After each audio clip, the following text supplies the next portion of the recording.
welcome to another edition of Packers Unscripted from Packers.com. I am Mike Spofford, joined as always by my trusted colleague Wes Hodkiewicz. We're coming to you here from our studios at Lambeau Field to review the Packers preseason opener. And Wes, it wasn't pretty. 30-10 Jets was the final score.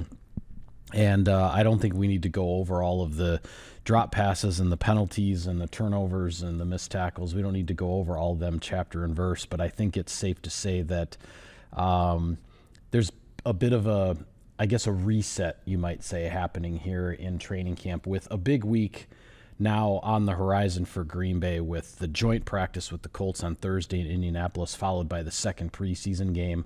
There's sort of been a reminder that, there is a difference between practice and a preseason game.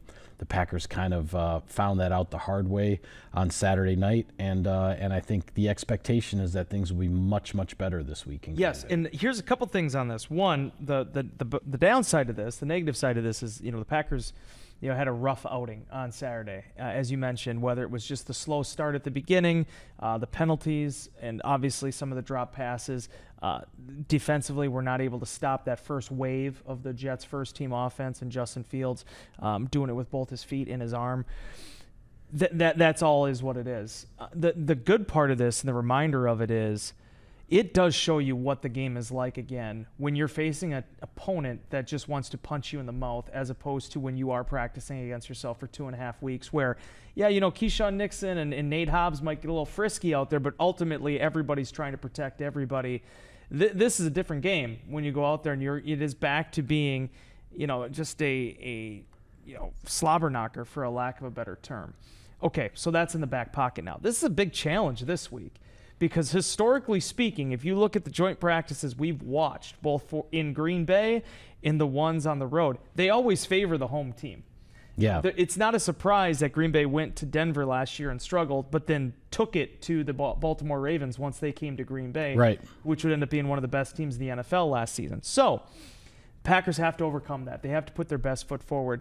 The thing that somebody had asked in the Insider Inbox about the biggest debacles I've covered, and I said there was literally two of them. Desmond Bishop blowing out his hamstring, and also Jordy Nelson in 2015. When it comes to preseason games. With the preseason games, yes. With preseason. Blowing out the ACL. Yep. Everything else you can work with beyond season-ending, career-altering type injuries. Yeah. And that's where Green Bay has to get back to this week. Yeah, we know there's going to be a lot of focus on the bounce back aspect of this, whether you're talking about the first team offense for the Packers, which only managed a couple of first downs in the two series that it had on the field, the first team defense, which, as you mentioned, Justin Fields engineered a scoring drive for the Jets right out of the gate, or certain individuals. Mecole Hardman made some mistakes, obviously, in punt return. Jacob Monk had some penalties.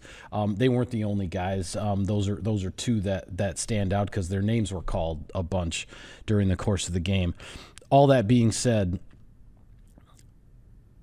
those guys will be looking to bounce back, but you also can't look at a preseason performance like that and just go, oh, well, that was a complete waste of time, and you throw the tape in the trash or whatever.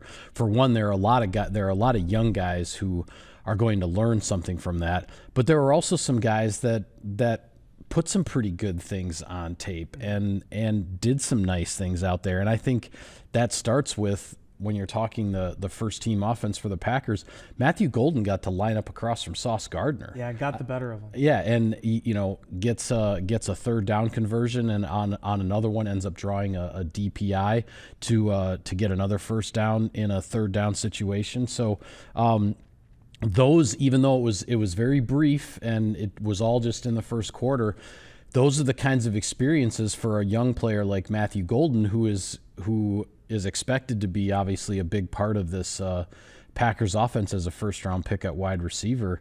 Those experiences are invaluable for a young player at this stage of his career. I'm telling you, man, he is so sudden. And I feel like I've been beating this drum all camp, but watching his footwork against Sauce Gardner, and then by the way, the slant ends up having to kind of pluck it a little bit. I mean, that was away from his body and having to pull it in, and it was a moment that Green Bay's offense desperately needed. They had the drop right away with Rome. They were, they had a little bit of a pickup, but had really been sort of stammering there early on. That felt like the initial shot, that little jolt that offense needed. Yeah. Now, unfortunately, they weren't able to sustain it, but I think it just gives you, and it gives Packer fans just a better feel, maybe the ones that didn't come out to training practice or didn't get to family, didn't get a chance to see him yet, of what this guy has to offer.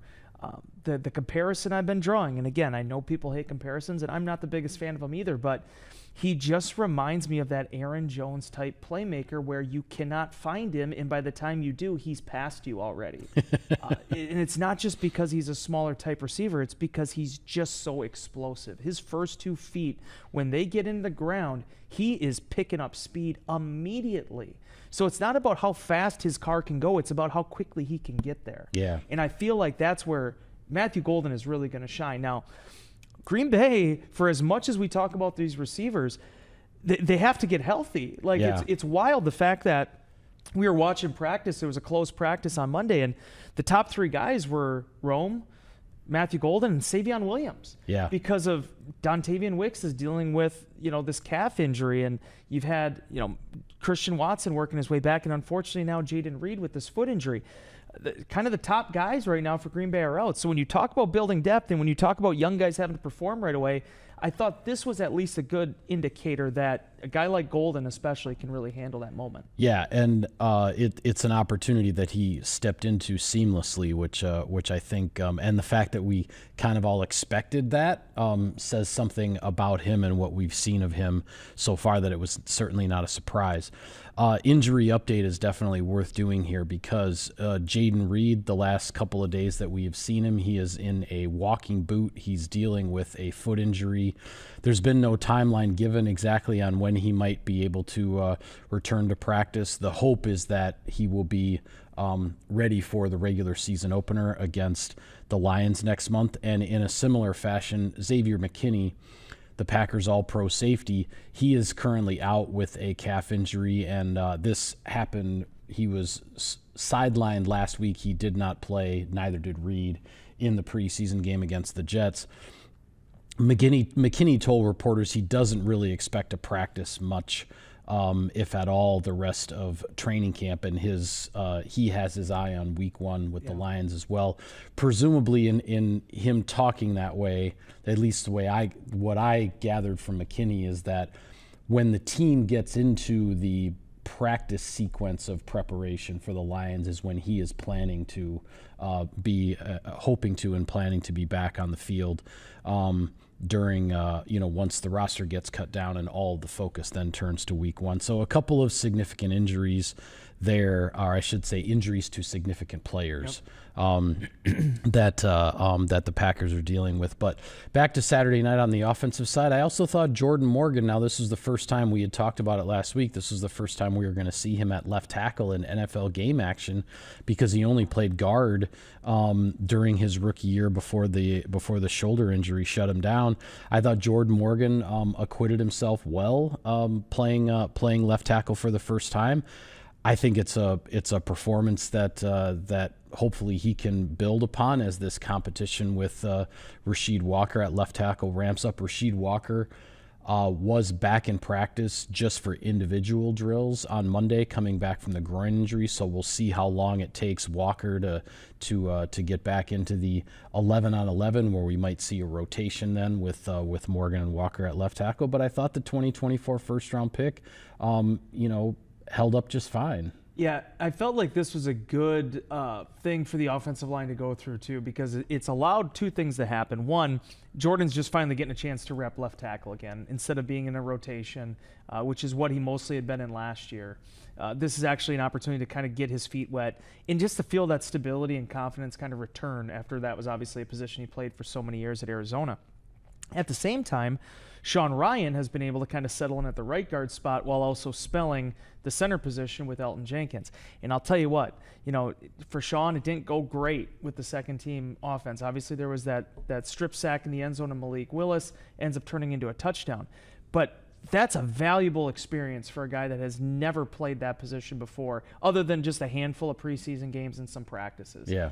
All these guys and gaining that experience. I thought Anthony Belton, he had the 2 penalties, but otherwise acquitted himself very well at the right tackle spot. He showed he is a handful when it comes to running the ball. I mean, if you're a run defender who needs to try to set the edge against Anthony Belton, you got your hands full. And I haven't covered a right tackle like that in Green Bay. I was thinking about this as we were watching that game unfold.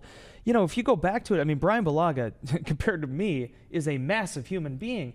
But the Packers have never had like a mauling right tackle before. They've always sort of been in that 315. I mean, even Zach Tom is listed at 304. They've been a little bit more that athletic type. The traditional right tackle is more in the build of an Anthony Belton. And I think that's something that's really intriguing is that, he can also hold up in pass protection and be accountable there, but he's going to be able to move the guy in front of him as well. And the Packers, I think, in a lot of ways have had those opportunities. Lastly, I just want to close on this as far as the offensive line. Donovan Jennings getting a lot more work, too. He was a guy the Packers were very high on last year as an undrafted rookie. Yeah. Ended up having some injuries, didn't really get a lot of opportunities in the preseason. He ends up being on the practice squad all last year, but he's been running consistently now with that number 2 unit, with some of the other injuries that have been happening. So, I mean, again, plenty to learn from, but I thought by and large, whether it was the first team, second team, and definitely once you got to the third team offensive line, I thought that group definitely showed what they can do. Yeah, well, I want to switch gears to the defensive side of the ball, but we do need to pay some bills. So right now, a word from our sponsors. SiriusXM NFL Radio delivers hard-hitting analysis and up-to-the-minute NFL news that true football fanatics need 24/7, 365. At Cousin Subs, we have something for everyone, like our Wisconsin cheese curds, mac and cheese, golden fries, and creamy shakes, all paired with your favorite sub or sub in a bowl. Cousin Subs, 50-plus years of better. Pit Boss Grills, the official grill of Packers tailgating at Lambeau or at your house. Take your game day to the next level with a Pit Boss wood pellet grill. Pit Boss Grills available at Menards. Welcome back to Packers Unscripted. Wes, talking about the defensive side of things for the Packers in this game. I think the first guy to talk about, because it's not just what he did on the field, but it's also what happened off the field, and I'm talking about defensive lineman Colby Wooden. Had a very strong performance. I think he was credited with 6 tackles. He deflected a pass, showed some things both defending the run and in the pass rush. And maybe he just had that little extra bounce in his step for this game because of what had happened earlier in the day. He was presented with his degree from Auburn University in an actual sort of ceremony in front of the entire team. The Packers, kind of went out of their way to make this a big deal, and rightfully so for Colby Wooden, who had promised his mother when he got drafted that he was going to finish his degree, and he stuck to that promise, and he's now a graduate of Auburn. Yeah, and he did it. I mean, to do it 2 years out.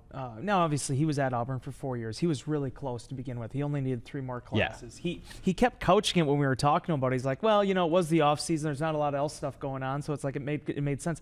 A lot of people don't do that.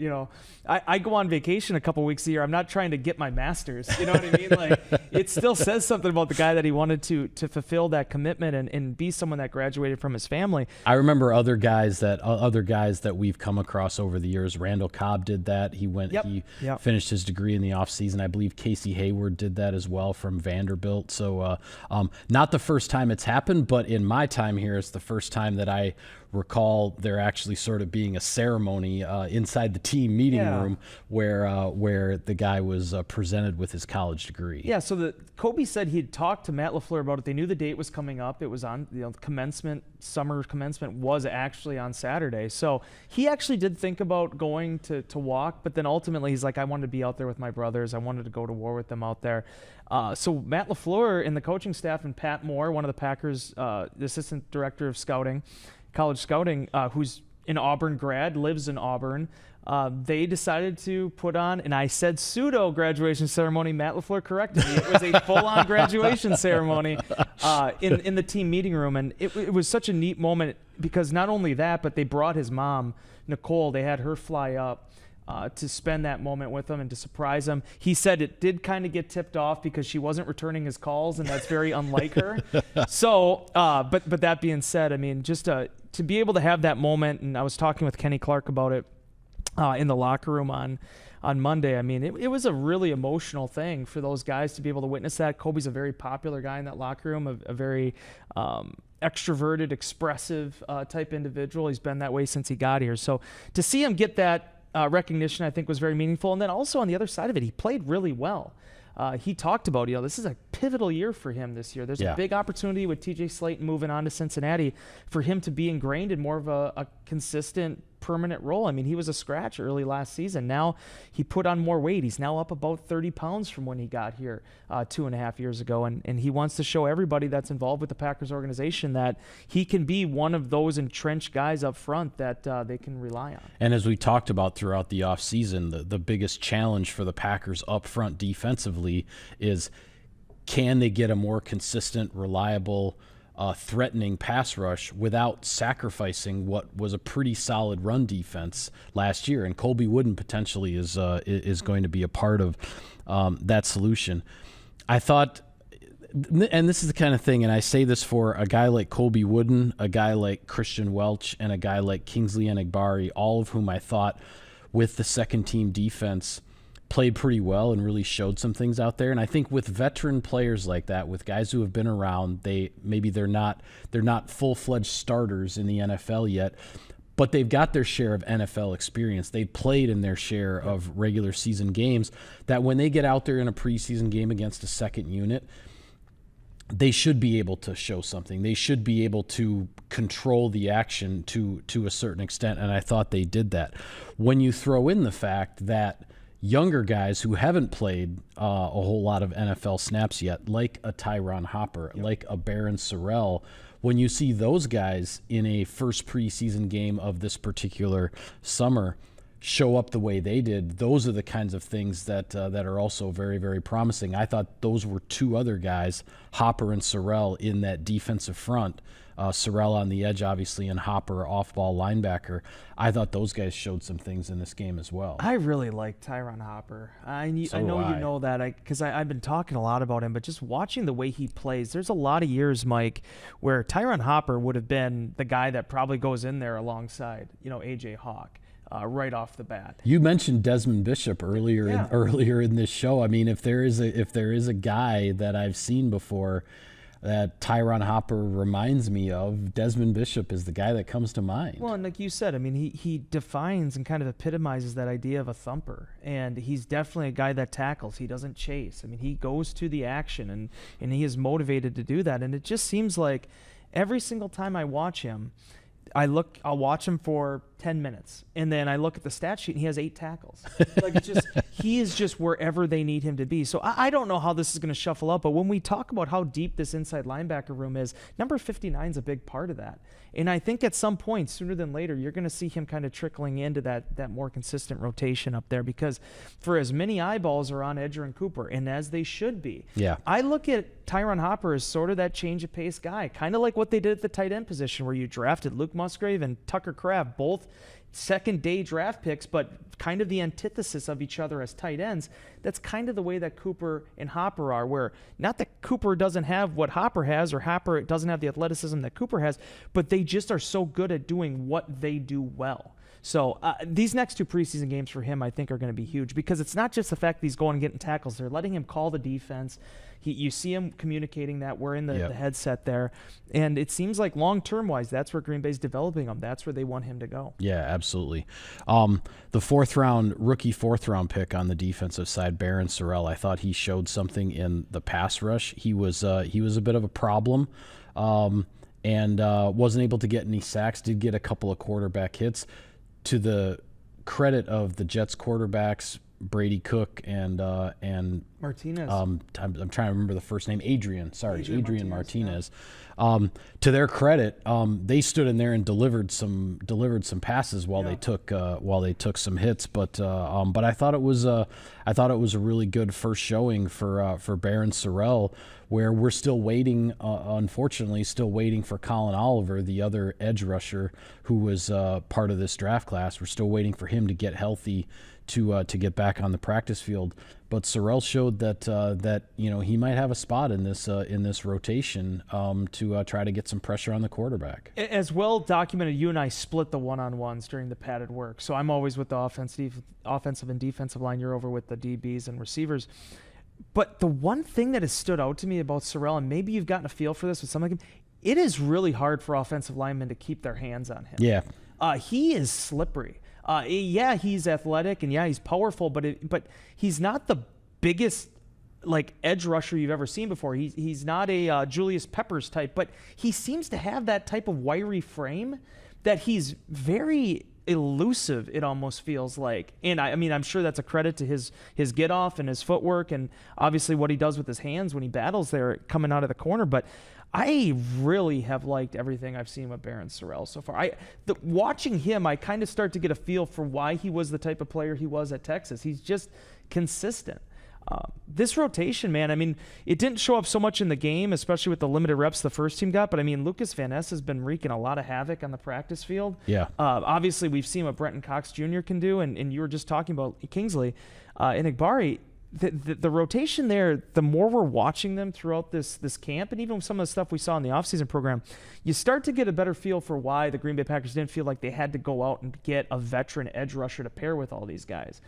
They have that in Rashawn. It's kind of seeing, okay, with all this talent you have, sort of like the receiver position, which person's going to grab the brass ring and kind of run away with the job? But there's a lot of guys that are making convincing bids right now for playing time. And I thought when we heard from a handful of assistant coaches on Sunday, the day after the game, I thought Jeff Hafley had one of the most interesting comments about Barryn Sorrell, in that he wasn't just talking about, kind of the flashes that he made in the pass rush and everything. He was saying that he saw a rookie who was self-correcting out on the field, that something would happen, a play wouldn't go quite right, or maybe his technique wasn't quite right on a certain play, and then the next play he was fixing himself along the way.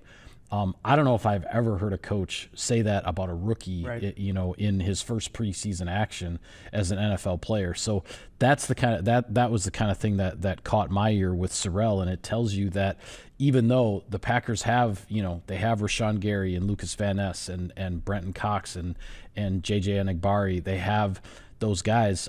Sorrell might work his way onto the field as a rookie and get some chances here in his first season in the NFL. Last thing before we go, any other comments from those assistant coaches that stood out to you when we heard from them on Sunday? Well, and I just have to say, before we stop talking about the game, I just have to mention Amar Johnson's name, because the guy had an incredible, when you talk about, I missed him when we were talking about offense, but we were talking about the Packers looking for something, a silver lining, something to give them a jolt at the end of that game. 100%. Amar Johnson, Packers were under 100 total yards at that point. That guy went out there and he was playing like, this is it. This is his moment. If he doesn't do this, his career is over. I mean, that guy felt like the way he was bouncing off tacklers. South Dakota State, another guy that's trying to prove himself from the FCS level, the same program that Tucker Kraft came out of. I tip my cap to him, and also Sean Clifford going down the field trying to get that last block to spring his running back. I just had to. No, you're right, and that's on me. That's on me. We talked about the offense. I shifted away from the offense before we did talk about, and I'll say this about Johnson as well, that I thought even before the 39-yard touchdown run where he bounced off the tackle, cut it back across, got that little extra escort from Sean Clifford down the field, but I thought even before that play, my impression with the Packers being thin at running back, and just to update, we have seen Marshawn Lloyd and Emmanuel Wilson were back in individual drills in practice on Monday. So perhaps they're working their way back, and the Packers won't be quite so thin at running back. Yeah. But with them being thin the way they were, and Josh Jacobs actually didn't get a carry on Saturday night, even before the 39-yard touchdown run, my impression was of Amar Johnson was, wow, this guy runs hard. I mean, because even if it was just a 4-yard carry, or he bounces off one tackle and gets like 6 yards or something like that, it caught your eye. It made an impression, and then it sort of all came to fruition when he ends up breaking into the open field and gets the long touchdown run. And yeah, hats off to Sean Clifford for that nice extra little block downfield. Credit to you. I'm glad you brought up the assistant coaches because we talked to him on Sunday afternoon, right? And Ryan Downard walked up there and was really effusive in his praise of Ketan Oladapo. Yeah. And kind of him doing the right things and obviously in line for a big opportunity now with Xavier McKinney out. And unfortunately, Zane Anderson also has a knee injury from that game. And Anderson hurt his knee in the game. Not expected to be long-term, but Matt LaFleur did say Zane's going to miss some time. Yeah, so Zane, we'll see where everything happens there. But Ketan goes into practice on Monday. It probably wasn't the most difficult interception he's ever had to make. But the fact is, it was a 2-minute period with the number 2 offense versus the number 2 defense. Malik Willis tries to go across the middle on the very first play, and then here comes a tip ball that gets batted up in the air, and Ketan comes down and collapses on it. When you're talking about moments for safeties, there aren't always a lot of great opportunities to get noticed in practice because you're not thumping. You're not trying to, knock these balls out for a lot of these guys downfield. You're trying to protect your receiver teammates. But I thought in that moment he maximized his opportunity. Yeah, absolutely. It's going to be an interesting week. We are off to Indianapolis tomorrow, and we are going to do our best to figure out some kind of a show to do from Indianapolis so that we can have a second show this week. We haven't figured out all the logistics. We have to get to our hotel, kind of see what we have to work with. We need to talk to our video teammates who will be on the trip with us as well and see if we can figure something out. So the hope is that at some point later this week, we will have a second show for you from Indianapolis. So fingers crossed, stay tuned. And if you don't hear from us until next week, it's just because we couldn't figure it out. But hopefully we can. With that, we'll call it a wrap on this edition of Packers Unscripted. Be sure to follow all of our coverage of the team, and we will have all kinds of coverage from Indianapolis for you, the joint practice, the preseason game, all that coming up on Packers.com. For Wes, I'm Mike. Thank you for tuning in, everybody. We will see you next time.